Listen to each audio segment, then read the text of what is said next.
বাম আমলে 2010 সালে তৈরি দেগঙ্গা চিত্ত বসু মার্কেটের সার্বিক উন্নয়নের জন্য চলতি বছরের 12ই মার্চ হাবড়ার বাণীপুর প্রশাসনিক সভামঞ্চ থেকে রাজ্যের মুখ্যমন্ত্রী মমতা বন্দ্যোপাধ্যায় একাধিক প্রকল্পের উদ্বোধনের পাশাপাশি শিলান্যাস করেছিলেন।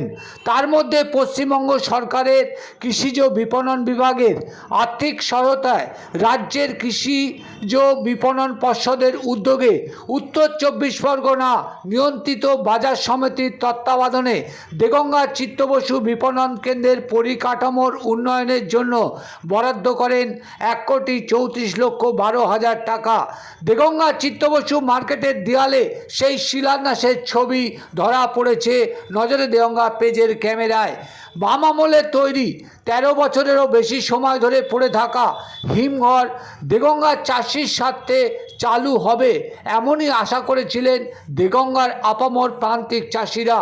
ন্যায্য বাজার পেতে তাদের কৃষি জমিতে উৎপাদিত কৃষিজ ফসল হিমঘরে রেখে বাজারে বিক্রি করে আর্থিক ক্ষতি রোধ করতে পারবে এমনটাই আশা করেছিলেন চাষিরা।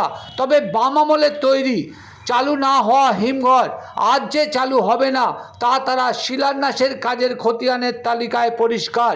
মুখ্যমন্ত্রীর শিলান্যাসের বরাদ্দের টাকায় ঠিক কী কী উন্নয়নের কাজ হবে তা ফোনে জানালেন উত্তর 24 পরগনা নিয়ন্ত্রিত বাজার সমিতির এক আধিকারিক। অসুবিধা আছে বলে এটা কাজ হচ্ছে না এখন আপাতত। না, হিমঘরটা যদি চালু করা যেত দেগঙ্গার বুকে, আপনারা কি প্রপোজাল দিয়েছিলেন? না, হ্যাঁ সেটা নিয়ে প্রপোজাল আমাদের হেড অফিস থেকে বারবার করে এসে দেখছে, করছে না, হেড অফিসের মাথায় রয়েছে না, ওটা ধরুন এত বছর ধরে পড়ে রয়েছে, এটা তো আমাদেরও তো নিজেদের হেডেক না। হ্যাঁ, আর দেগঙ্গার চাষি তো বাঁচতো যদি এই জায়গায় জানি তো, সেটা তো আমরাও জানি। শুনুন, প্রথমে তো চালুটা হতে দিল না। প্রথমে যখন এটা হলো তখন আমরা অনেক চেষ্টা করেছিলাম, তখন তো কিছুতেই করতে দিল না। তা কি করবো বলুন? তাহলে এখন শুধুমাত্র যে পিছনের যে লনটা আছে সেই লনটা হচ্ছে পাকা কংক্রিট হবে।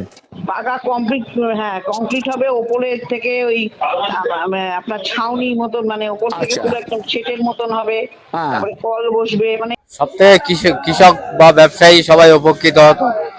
আজকে মালার দাম খুবই কম, এটা রেখে দুদিন রেখে যদি আবার বাঁচার মতো হতো, মানে বাঁচা যেত, তাহলে আমরা লাভবান হতাম, রেটটা ভালো পেতাম।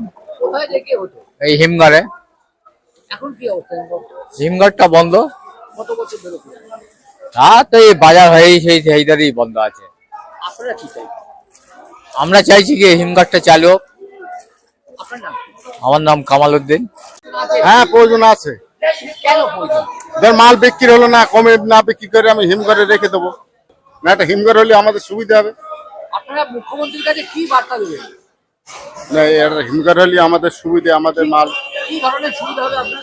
ধরো দাম কম বলছে, আমরা হিমঘরে রেখে তারপর দিন বেচতে পারবো, এই সুবিধা হবে। মুখ্যমন্ত্রীর কাছে কি আবেদন করবেন? না, তাড়াতাড়ি একটা হিমঘর দেওয়া হোক। একটা আছে, সেটা কি চালু করা হোক? হ্যাঁ, চালু করা হোক। আপনার নাম কি? আমার নাম রাজু হোসেন।